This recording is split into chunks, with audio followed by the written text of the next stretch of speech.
So we've been talking about customization and differentiation, how important differentiation is. We've also talked about the importance of identifying the gap, right? Making sure that you're in a space that has high boundaries or barriers to entry, while at the same time is very, very profitable, right? So what does profitable mean to a smaller organization? And what that means essentially is you're going to be at a price premium. We've talked about this. Every single chance I get, I want to make sure that you understand that as a smaller organization, you have better quality, speed, performance, you name it, service. Your price point is going to be significantly higher than Keystone competitors, right? So as a differentiator, you're going to back away from volume because in order to keep a high price point, you're going to be more customized. You have more bells and whistles. So on this chart we'll say this is a volume chart. I want your sweet spot, my friends, is going to be right in here. I don't want you to fall into the Walmart trap. No, that's over here. This is the Walmart trap over here. And the Walmart trap is essentially all things to all people, right? That's not us. That's not us. We can't compete with Walmart. They're buying everything in ridiculously large volumes. That's not us. Who are we? We're more along the lines of Singapore Air. Have you ever flown Singapore Air?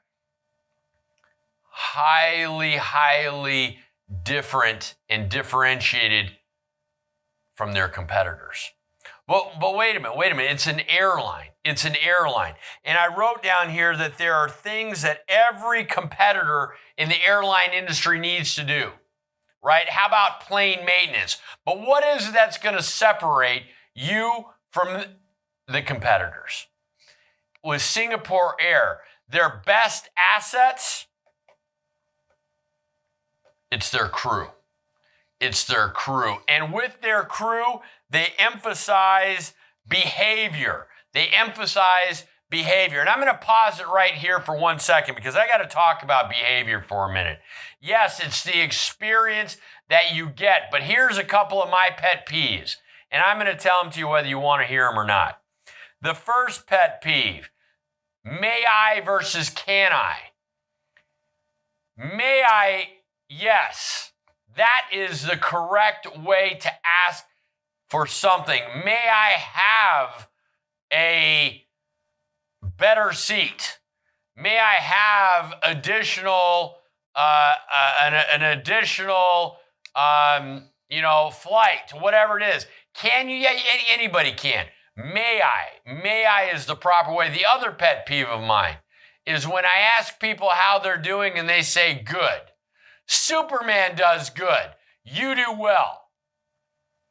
All right, enough of that. Now, Singapore Air also, they cater to the passenger in what way? It's all about fit and finish. It's all about the white glove treatment that they give you. It's this high touch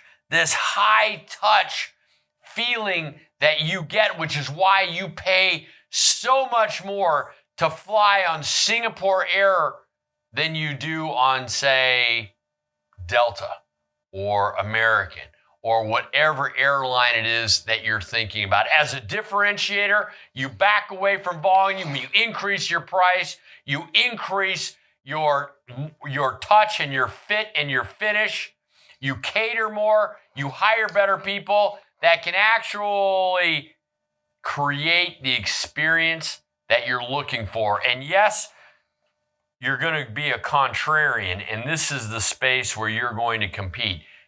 Lower volume, higher returns, better image, better customers. I'm Senor Chavez, and yes, we're cooking with gas.